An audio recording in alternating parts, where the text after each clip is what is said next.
Bon, ce que m'a avoué l'inspecteur lorsque je l'ai eu au téléphone, c'est que les écoles du privé sous contrat fonctionnaient avec des classes de 34 enfants par classe en maternelle.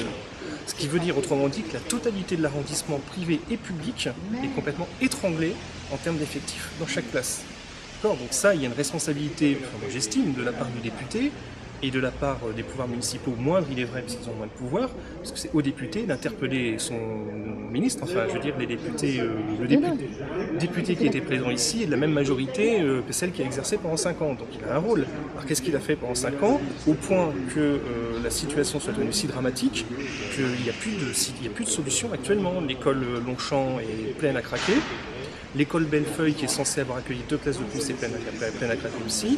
Il y a 18 enfants qui sont en liste d'attente à l'école Longchamp, alors que les enfants sont déjà à 30 par classe. Et je parle bien de classes de maternelle, de classes de petite section, moyenne section, grande section. C'est des enfants de 2 ans et demi, 3 ans et demi, 4 ans et demi.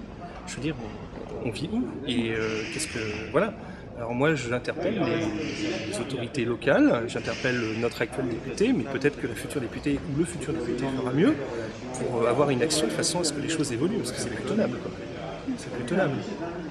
Par exemple, moi, on m'a proposé d'aller m'expatrier à Saint-Didier, qui est une école qui se trouve bien plus loin, alors que je viens d'acheter un appartement il y a 6 mois. Autour de l'école. Et justement avec la volonté d'avoir autour de l'école, alors qui se moque tant.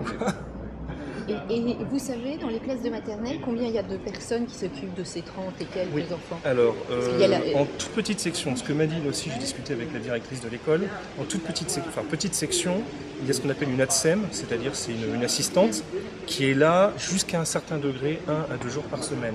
À partir de la moyenne section, elle effectue essentiellement des tâches techniques et elle n'est, pour ainsi dire, quasiment plus là, ou en tout cas elle n'encadre pas les enfants. Donc on se retrouve avec des maîtresses qui sont toutes seules, qui se retrouvent à encadrer 30 enfants, voire plus, puisque là l'inspecteur d'académie est prêt à passer à 31 sans que ça lui pose de problème, et sans aucune assistance, c'est pas tenable. D'autant plus qu'on apprend qu'un poste a été supprimé dans cette école, là où il y a 18 enfants qui sont en liste d'attente et où il y a des classes à 30, il y a un poste qui a été supprimé cette année. Et il y a une institutrice qui se retrouve complètement perdue, qui ne sait pas où elle va aller, alors c'est ridicule. Je veux dire, là, c'est kafkaïen, on est dans le château de Kafka, où on s'adresse, on se heurte à une porte, on renvoie à une autre porte. Oui, et ensuite, vous n'arrivez même pas à dénouer les responsabilités. Et qui va pour... C'est pas clair.